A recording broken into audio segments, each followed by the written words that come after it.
Hi, my name's Phil. I like talking about politics, and in this video I would like to discuss the very serious dilemma that the government has regarding the out-of-control Johnson variant running rampant through the land and how the Prime Minister has completely painted himself in a corner. But whatever happens, and it is likely to now be a knee-jerk reaction, it is going to be calamitous for the general population. But first, if you'd like to be notified of daily news and politics, please subscribe to the channel and click the bell notification icon. So a little bit delayed this. Wanted to do this yesterday, but then things kept happening.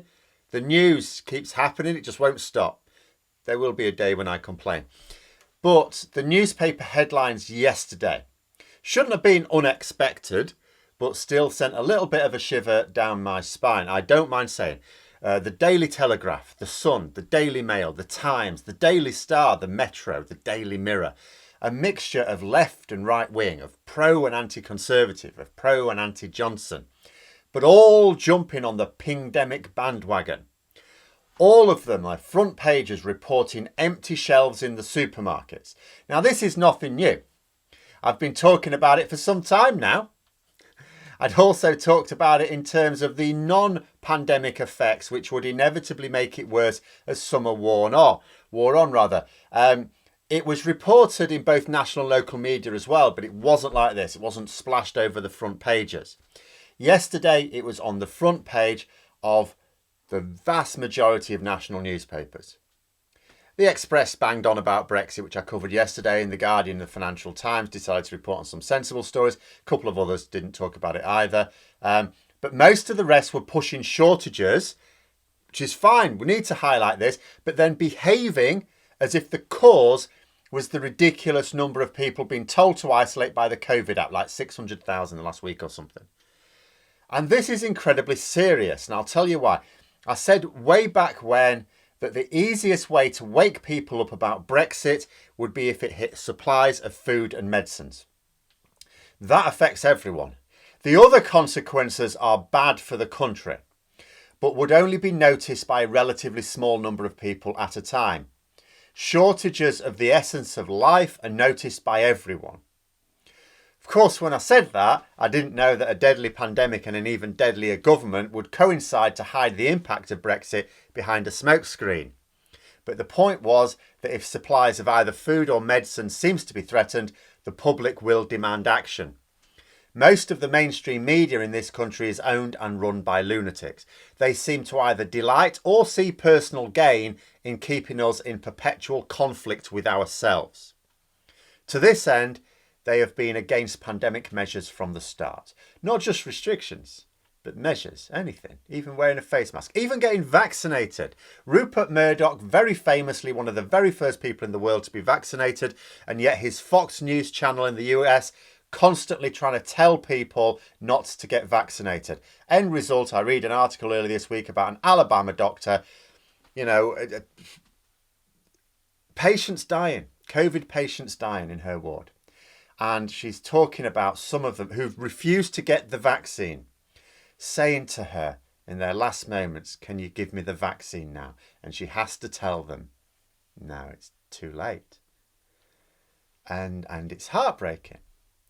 And we have these people running our media in this country.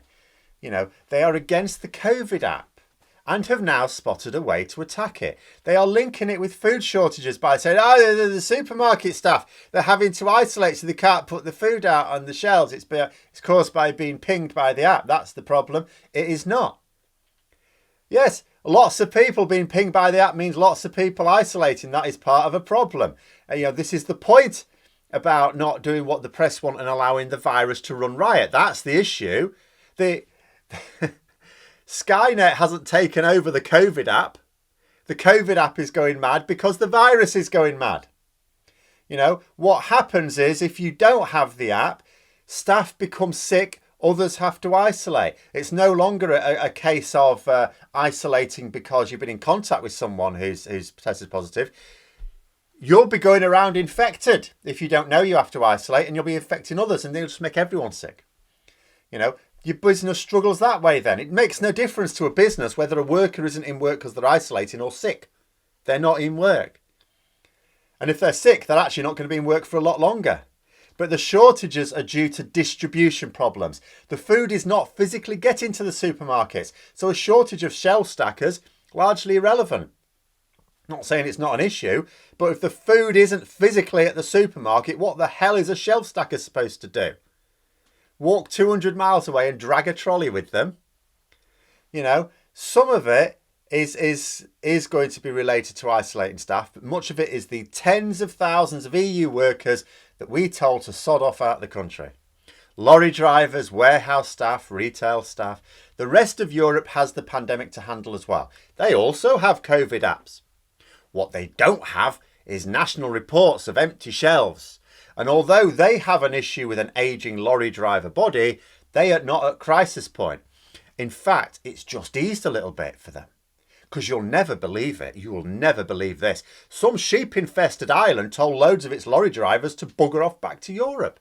So they did. So Europe now has more lorry drivers than it had before. And the sheep-infested plague island has a desperate shortage. But the point about the media getting on this is that it forces the government to do something. And they duly did. But what would that something be? Like, in simple terms, the government would naturally think in one of two ways, wouldn't they? You could think, well, you could leave anything related to the app alone. Let the app do its job. We know that the app is doing its job. We know that this problem is to the virus, not the app. The problem is not the app. The problem is the fearsome spread of the Johnson variant. I don't think the government call it that. The app is actually helping to reduce that spread. Or secondly, you do something to either reduce the sensitivity of the app or you water down the messages from the app. If you do the second, then you are helping the virus spread further, infections rise higher, you get more hospitalisations. By the way, a couple of days ago, I saw the message that the entire country had run out of paediatric intensive care beds. Let that sink in. And we're still on the upward climb of this wave, and we still refuse to vaccinate children. No ICU left in the whole country. And you get more deaths as well, of course, on top of all that. So what does the government do if the media have seen a way to demonise the app like this? Because even for a sane government, there's no good response to this. You know, if we'd have just had a general election now and Boris Johnson been replaced by a sane progressive government, they'd still have a hell of a job to deal with this. Because if you push the need to isolate when the app tells you to, there will be a lot of workers not in work, not being productive. And the media will make sure that the government and the app gets the blame for it. So then let's say you do what they want you to do about it. Ministers have prepared a list of critical workers who will be permitted to, it's not quite ignore the instruction to isolate by the app. And I'm still, because it's really just breaking this morning, I'm trying to find the details. I think what it is if you're double jabbed and you've got a negative test, then you can go into work. But the thing is, for every profession they add to that list, the rate of infection can climb higher. Because if you've been pinged by the app, doesn't mean you're not, you can have a test and it'll say, oh, you're negative. But what if it's still developing? You could become positive a day or two later, but you're not going to have a test then unless you get symptoms. So you are going to, by adopting this policy with those critical workers, which includes a fair number of industries, you're going to be increasing the number of infectious people who are going out and about. So even this measure, which as long as there's a negative test as part of it, which I hope there will be, is better than it's better than just saying ignore the app if you're double jabbed, but it's still going to increase the level of infection. And if that and it's if the list of worker is relatively narrow, it still increases the rate of infection, not as badly as it could be. But if it's narrow, then the media keep attacking it for not going far enough. Remember, they don't like the app at all. And they'll keep pointing to those empty shelves, which will remain empty no matter how the government approach this, because those empty shelves are not down to a shortage of shelf stackers. And it's not down to the app.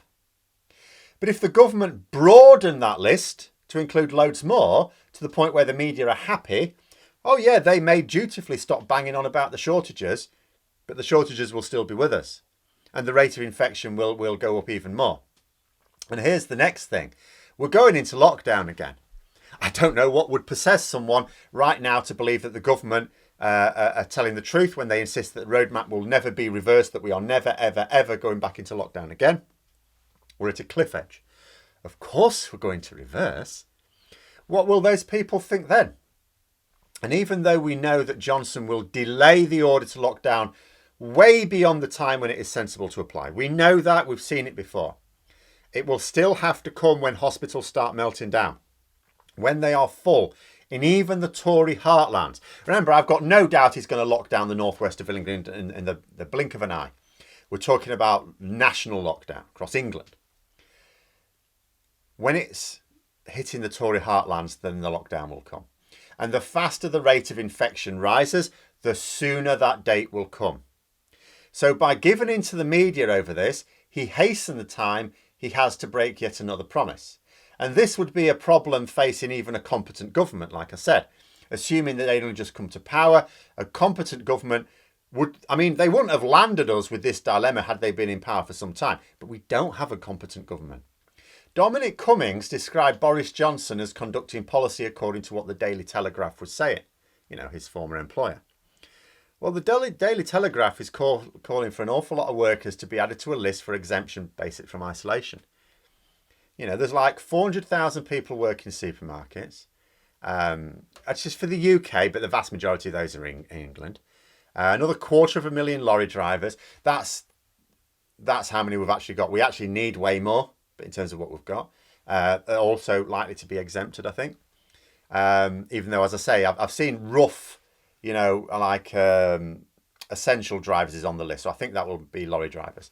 And then there's NHS workers are again exempt, although there needs to be some clarity on exactly which NHS workers. The NHS employs about 1.5 million people.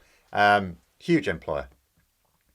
And I don't know whether it's all NHS workers that are exempt. And then there's social care workers. We don't know about that. There's a lot of very confused things here. But basically, there could well be several million workers, all to some extent on this pilot program. And who knows? And again, it's like, how's it going to be? I will say at this point, basically, businesses are not calling for people to just be exempt from the Act, by the way. Really important here. The CBI did not call for a steady as she goes response, but to bring forward the plans to allow double jab workers to not have to isolate the provider. There is supposed to be, in mid-August, we're supposed to move to a situation where if you are double jabbed and you get pinged by the app, you get yourself a PCR test. And if it's negative, then you don't have to isolate. Now, here's the problem. We've got a shortage of tests, or we seem to have a shortage of tests. There are parts of the country where people are struggling to get a test. Now, a situation like this where you're going to say to certain, just for now, it's certain workers, but it's still several million, as far as I can tell. If you get pinged by the app, don't go into work. If you get pinged by that, get yourself a PCR test. If it comes back negative, which might take a day or two, then you don't have to carry on the rest of your period of isolation. You can then go to work. That means increasing the number of tests we need. We're already struggling. We know that the rate of infection is going up. That also increases stress on testing. I don't think we've got the testing capacity to manage to roll out this thing that's supposed to be coming out on August the 16th, I believe, where everyone does this. I don't even believe, given that we're struggling in some parts of the country right now, and this is not widespread, but some parts of the country, that we can even adopt this government policy effectively. And that's what worries me. So given that we won't be able to do that, will the government do something reckless to keep the media happy? That's the worry. But anyway, those are my thoughts. Let me know yours in the comments below. Hope you found the video interesting. If you did, don't forget to click the like button. And if you'd like to support the channel further, please also click the Patreon link for details. And until next time, I'll see you later.